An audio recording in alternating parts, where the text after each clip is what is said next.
Good morning students, welcome once again in Eclavi International Online Classes.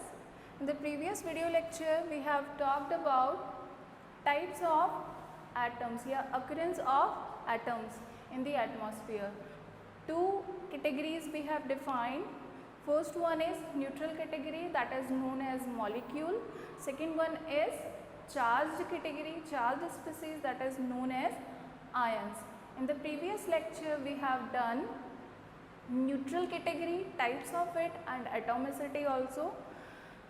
First category जो अपन ने ली थी that was molecule.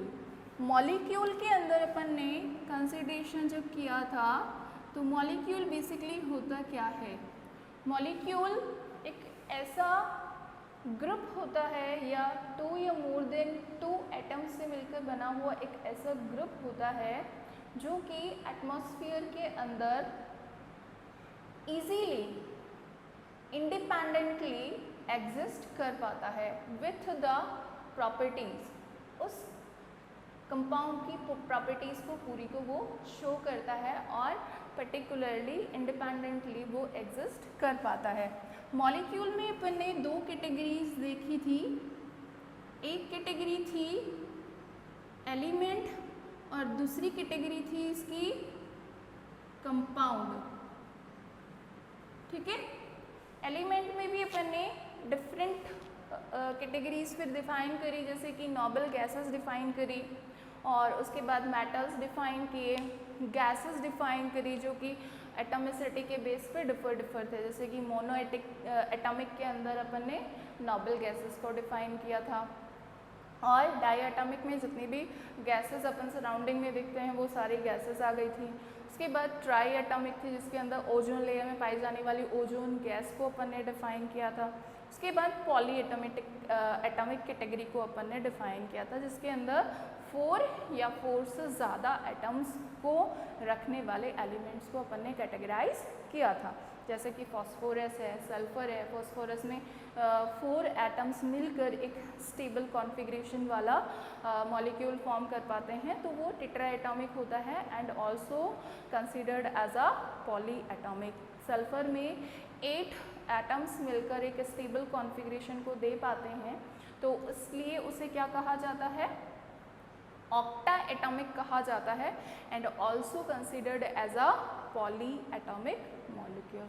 उसके बाद जब अपन कंपाउंड के फॉर्मेशन की बात कर रहे थे तो कंपाउंड का फॉर्मेशन अपन ने कई बार देखा है, पिछले लॉज में भी देखा था और पिछले लेक्चर में भी काफ़ी अच्छे से डिफाइन किया था कि जब भी कोई एलिमेंट्स एक डेफिनेट और एक कांस्टेंट मास रेशियो में कंबाइन होते हैं तो वो किसका फॉर्मेशन करते हैं, कंपाउंड का फॉर्मेशन करते हैं and that is also known as a molecular compound. उसे क्या कहा जा सकता है, मॉलिक्यूलर कंपाउंड भी कहा जा सकता है. Now today in this lecture we will discuss about the second category of the atom, that is ion. Ion होता क्या है?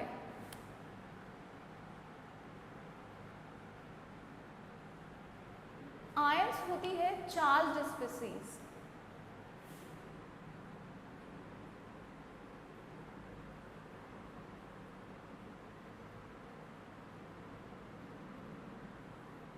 चार्ज्ड स्पीसीज को क्या कहा जाता है, आयन्स कहा जाता है. तो आयन्स बेसिकली क्यों फॉर्म होते हैं? बेसिकली जब अपन एलिमेंट्स की बात कर रहे होते हैं, एटम की बात कर रहे होते हैं तो एटम आयन का फॉर्मेशन क्यों करता है? तो आपको पता ही होगा कि हर एक एलिमेंट जो होता है वो एटमॉस्फेयर में क्या चाहता है, एक स्टेबल कॉन्फ़िगरेशन चाहता है और एक स्टेबल कॉन्फ़िगरेशन गेन करने के लिए किसी भी एलिमेंट को अपने आउटर मोस्ट शेल को क्या करना होता है, कंप्लीट करना होता है.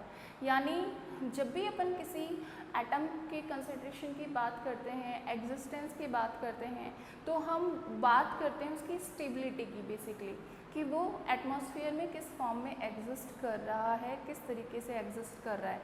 तो जब भी कोई एटम एटम जब एटमॉस्फेयर के अंदर एग्जिस्टेंस के लिए इलेक्ट्रॉन्स को या तो क्या कर रहा होता है, डोनेट कर रहा होता है, या फिर इलेक्ट्रॉन्स को गेन कर रहा होता है for the fulfilling of its outermost shell, तो वो क्या फॉर्म करता है, आयन का फॉर्मेशन करता है, या यूँ कह दे कि वो चार्ज्ड स्पीसीज में कन्वर्ट हो जाता है। तो ऐसे चार्ज्ड स्पीसीज को जिसपे कोई ना कोई चार्ज पाया जाए, पॉजिटिव हो सकता है, नेगेटिव हो सकता है, तो ऐसी स्पीसीज को या चार्ज्ड स्पीसीज को, charged species of an atom is known as its ion, क्या कहा जाएगा उसे, उसका आयन कहा जाएगा। अब आयन की जब अपन बात करते हैं तो एटॉमिसिटी के बेस पे अगर किसी सिंगल एटम के ऊपर ही क्या पाया जा रहा है, चार्ज पाया जा रहा है, तो उसे कहा जाएगा मोनो एटॉमिक आयन।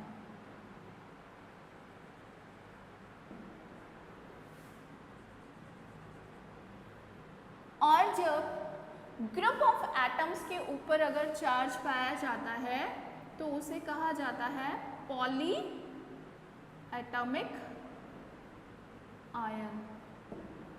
ये किसके बेस पे अपन डिफाइन कर रहे हैं, अकॉर्डिंग टू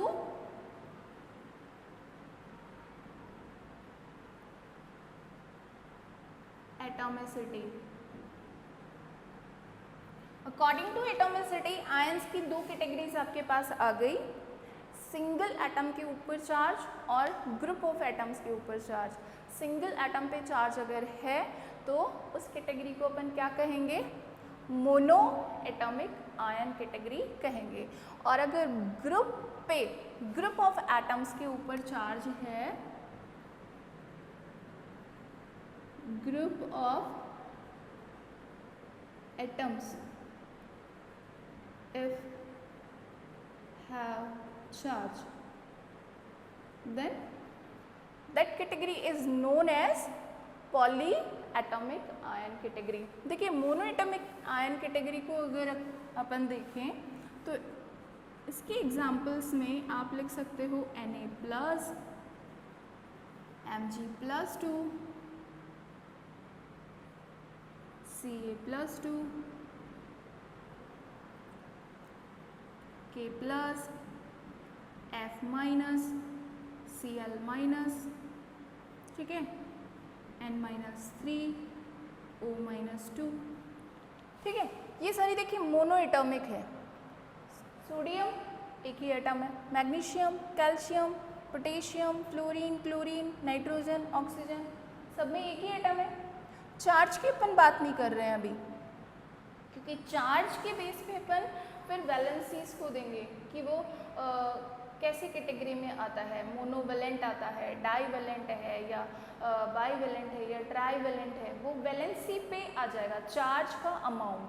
अभी अपन किसके बेस पे कर रहे हैं, एटॉमिसिटी के बेस पे, यानी एटम्स के बेस पे कितने एटम इसके अंदर कंसीडर हो रहे हैं, उसके बेस पे अपन क्या बोलते हैं, ऐसे आयंस को मोनो एटॉमिक आयन कहते हैं।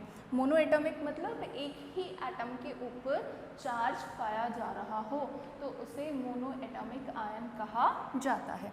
तो देखिए सोडियम, मैग्नीशियम एक ही है, सोडियम को Na से ही कंसीडर किया जाता है तो ये मोनो एटॉमिक हो गया, मैग्नीशियम को Mg से कंसीडर किया जाता है तो ये भी मोनो एटॉमिक हो गया। बाकी सारी जो भी मैंने लिखी हैं एग्जाम्पल्स, कैल्शियम का, पोटेशियम का, फ्लोरीन का, क्लोरीन का, नाइट्रोजन, ऑक्सीजन, सारे के सारे क्या हैं, एक ही एटम को रिप्रेजेंट कर रहे हैं, सिंगल एटम के ऊपर चार्ज पाया जा रहा है। So these all are examples for the monoatomic ions. Polyatomic ions की अगर अपन बात करें तो इनके एग्जाम्पल्स में देखिए ग्रुप ऑफ एटम्स, यानी दो से ज़्यादा या फिर दो एटम्स या फिर दो से ज़्यादा एटम्स अगर एक साथ हैं और फिर उसके ऊपर कोई चार्ज आ रहा है तो उसे अपन क्या कहेंगे, पॉली एटॉमिक आयन कहेंगे। Example hydroxide ion OH-, ammonium ion NH4+, carbonate ion CO3-2, ठीक है। ऐसे ही सल्फेट आयन SO4-2, ठीक है। ये क्या है, ग्रुप है। कैसे, देखिए यहाँ पे ऑक्सीजन और हाइड्रोजन दोनों ने मिलकर एक ग्रुप बनाया और फिर उसके ऊपर क्या चार्ज आ गया, माइनस चार्ज आ गया। तो एक ग्रुप के ऊपर यानी एलिमेंट्स के या एटम्स के ग्रुप के ऊपर क्या आ रहा है, चार्ज आ रहा है, इसलिए इसे क्या कहा जाएगा, पॉली एटॉमिक आयन कहा जाएगा। इसमें देखिए 5 एटम्स है, एक नाइट्रोजन का और 4 हाइड्रोजन के। तो 5 एटम्स के ऊपर क्या आ रहा है, पॉजिटिव चार्ज आ रहा है। तो ये भी किस में कंसिडर किया जाएगा, पॉली एटॉमिक आयन में कंसिडर किया जाएगा। ऐसे ही CO3-2, SO4-2, तो ये ग्रुप है, group of atoms. If a group of atoms have the charge, then such kind of ions are known as polyatomic ions. यानी अगर किसी ग्रुप के ऊपर क्या पाया जा रहा हो, चार्ज पाया जा रहा हो, पॉजिटिव या नेगेटिव नो मैटर्स, तो उसको किस कैटेगरी में रखा जाएगा, पॉलीएटॉमिक आयंस की कैटेगरी में रखा जाएगा। तो ये एटॉमिसिटी के बेस पे अपन क्या कर रहे हैं, आयंस को कैटेगराइज कर रहे हैं, monoatomic and polyatomic. Second category क्या आती है, देखो इसी के अंदर एक एग्जांपल अगर अपन लेके चलें,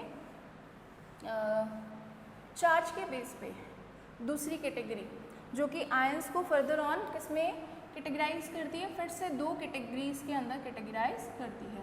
चार्ज के बेस पे according to charge, according to charge क्या आएगा, पॉजिटिवली चार्ज्ड आयंस और सेकंड आएगा नेगेटिवली चार्ज्ड आयंस। देखिए अगर किसी आयनिक स्पीसीज पे पॉजिटिव चार्ज आएगा तो उसे किस कैटेगरी में रखा जाएगा, पॉजिटिवली चार्ज्ड आयंस की कैटेगरी में, और अगर नेगेटिव चार्ज है तो उसे किस कैटेगरी में रखा जाएगा, नेगेटिवली चार्ज्ड आयंस की कैटेगरी में। Another name for the positively charged ions, that is known as cations. क्या कहा जाता है इनको, cations भी कहा जाता है।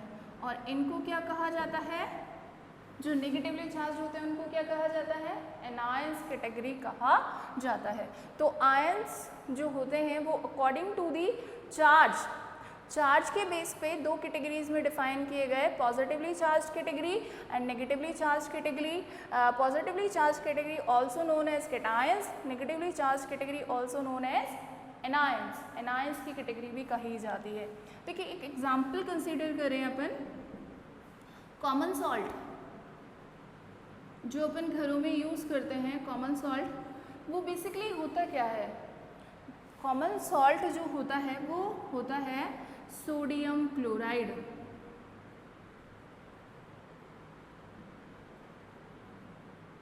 क्या है, सोडियम क्लोराइड। सोडियम क्लोराइड का फॉर्मूला क्या होता है, सोडियम का फॉर्मूला होता है Na और क्लोराइड Cl, क्लोराइड का हो गया,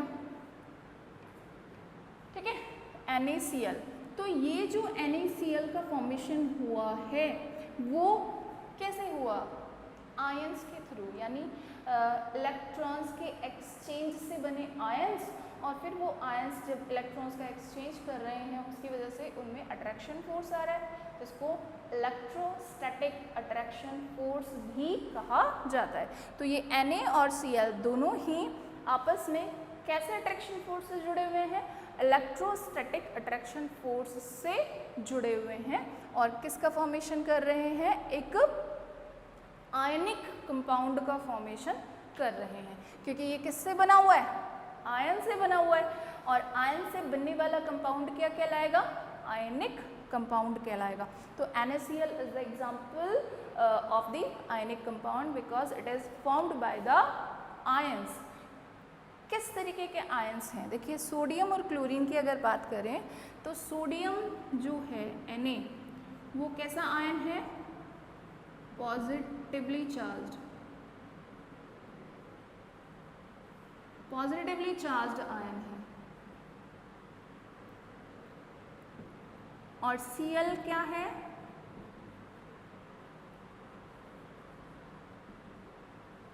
नेगेटिवली चार्ज्ड आयन है।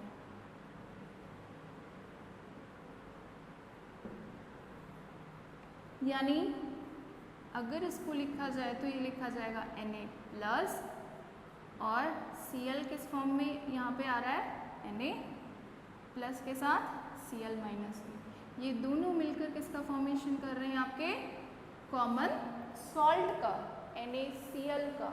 तो NaCl का फॉर्मेशन क्यों हुआ? NaCl का फॉर्मेशन हुआ स्टेबिलिटी के लिए। किस किस की स्टेबिलिटी के लिए? सोडियम की और क्लोरीन की स्टेबिलिटी के लिए। कैसे? सोडियम को भी अपना आउटर मोस्ट शेल कंप्लीट करना था, एज इट इज क्लोरीन को भी अपना आउटर मोस्ट शेल कंप्लीट करना था। तो सोडियम ने अपना एक इलेक्ट्रॉन डोनेट किया, क्लोरीन ने उसे एक्सेप्ट किया। Na ने जो एक इलेक्ट्रॉन अपना डोनेट किया था उसकी वजह से Na पे आ गया पॉजिटिव चार्ज और क्लोरीन पे रह गया नेगेटिव चार्ज। रीज़न? क्योंकि क्लोरीन इसमें एक इलेक्ट्रॉन को गेन कर रहा है। तो due to the exchange of electrons they are forming the charge species and these charge species are known as ions, and because of ions these are forming the molecules, yani this molecule is formed by the ions, by the help of the ions, so we will call it as a ionic compound। कैसा compound हो गया ये? ionic compound हो गया, क्योंकि ये किसकी reactions के थ्रू बन रहा है? आयंस की रिएक्शंस के थ्रू बन रहा है। देखिए अगर इसकी बात करें कि ये इलेक्ट्रॉन का एक्सचेंज इस तरीके से क्यों हो रहा है, तो आपको जाना पड़ेगा इनके इलेक्ट्रॉनिक कॉन्फ़िगरेशन पे। Na की अगर बात करें अपन, तो Na का जो एटॉमिक नंबर होता है Z, वो कितना होता है? 11। और क्लोरीन की अगर बात करें तो क्लोरीन का एटॉमिक नंबर कितना होता है? 17। अगर इनके ऑर्बिट्स में इलेक्ट्रॉन के डिस्ट्रीब्यूशन की बात करें, इलेक्ट्रॉन डिस्ट्रीब्यूशन की, तो किस तरह से डिस्ट्रीब्यूट होंगे? फर्स्ट में 2, 8, फर्स्ट में 2, फिर 8, फिर देन 1। फर्स्ट शेल में 2 इलेक्ट्रॉन, सेकेंड शेल में 8, फर्दर ऑन 1। इसके बाद अगर इलेक्ट्रॉन की बात करें तो 2, 8, 7। देखिए आउटर मोस्ट शेल को कंप्लीट करने के लिए कितने इलेक्ट्रॉन्स की रिक्वायरमेंट होती है? 8 इलेक्ट्रॉन्स की रिक्वायरमेंट होती है। अब सोडियम की अगर बात करें तो आउटर मोस्ट शेल में ओनली 1 इलेक्ट्रॉन है, तो यानी 7 इलेक्ट्रॉन्स गेन करना बहुत ज़्यादा एक तरीके से मान सकते हैं कि बिल्कुल एडवर्स कंडीशन हो जाएगी, या ये एक्सेप्ट कर ही नहीं पाएगा 7 इलेक्ट्रॉन्स को अपने आउटर मोस्ट शेल में, यानी स्टेबल कॉन्फ़िगरेशन गेन नहीं कर पाएगा अगर ये 7 इलेक्ट्रॉन्स गेन करता है तो बेसिकली ये क्या करेगा? डोनेट करेगा। कितने इलेक्ट्रॉन्स डोनेट करेगा? 1, क्योंकि अगर ये 1 इलेक्ट्रॉन डोनेट कर देता है तो इसका जो आउटर मोस्ट शेल है वो कौन सा हो जाएगा? सेकेंड शेल इसका आउटर मोस्ट शेल हो जाएगा, जो ऑलरेडी क्या है? 8 इलेक्ट्रॉन गेन कर रखा है। अब जैसे ये 1 इलेक्ट्रॉन लूज करता है, ये क्लोरीन इसको एक्सेप्ट कर लेता है, क्योंकि 1 इलेक्ट्रॉन लेते ही इसका 8 इलेक्ट्रॉन वाला कॉन्फ़िगरेशन आ जाएगा। तो जैसे ये लूज होता है ये बन जाता है Na+, जैसे ये गेन करता है ये बन जाता है Cl-, और दोनों के दोनों क्या हो जाता है? स्टेबल हो जाता है। और किसका फॉर्मेशन हो जाता है? कॉमन सॉल्ट का। तो आज अपन ने किया आयनिक आयंस जो कि चार्ज्ड स्पीसीज होते हैं। अकॉर्डिंग टू एटॉमिसिटी अपन ने 2 तरीके के देखे, मोनो एटॉमिक और पॉली एटॉमिक। उसके बाद चार्ज के बेस पे देखे, जिसमें अपन ने देखा पॉजिटिवली चार्ज आयंस और नेगेटिवली चार्ज आयंस, और दोनों को अलग अलग कैटेगरीज के नाम से भी जाना जाता है, cations and anions. Positively charge cations कहलाते हैं, नेगेटिवली चार्ज एनायंस कहलाते हैं। आपस में जब ये मिल के कंबाइन होके जब मॉलिक्यूल का फॉर्मेशन करते हैं तो उसे क्या कहा जाता है? आयनिक कंपाउंड कहा जाता है। और एग्जाम्पल क्या लिया? Common salt NaCl। I hope you have understood about that. If you have any queries, then send on my personal WhatsApp number. Thank you and have a nice day.